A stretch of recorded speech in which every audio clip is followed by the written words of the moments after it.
Transmitting data, question 2. Part A. Explain how several signals can be simultaneously transmitted down one optical fibre, for 2 marks.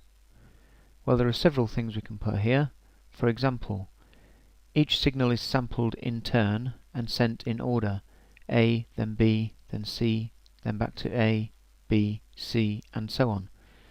So each signal only uses the fibre for a small part of the time, 1/3 of the time in this case. And this method is called time division multiplexing. Make sure you don't waffle on a question like this, as it would be easy for incorrect information to lose marks previously gained by correct information. Stick to the facts that you know. Part B. State 2 advantages of optical fibres over copper cables. 2 marks, so 1 mark per advantage. This is quite a common question, so make sure you have some up your sleeve.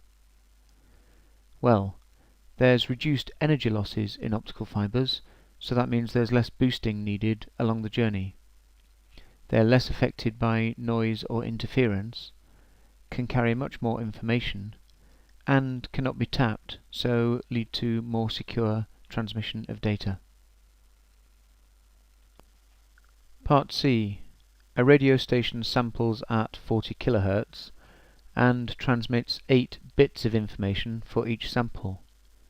If an optical fibre can handle 3.5 times 10 to the 8 bits per second, calculate how many simultaneous radio broadcasts can be sent down the fibre.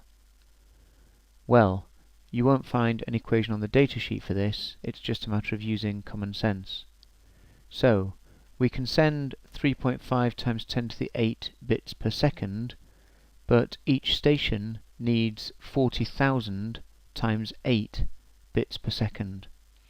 So dividing the number of bits we can carry by the number of bits per station gives us the number of possible stations. Now normally this would round to 1094, but we can't have 0.75 of a radio station, so the answer must be 1093. Take care when you're rounding numbers to ensure that it fits in with the real world. We can't have 3/4 of a radio station, we can't have half a particle, for example.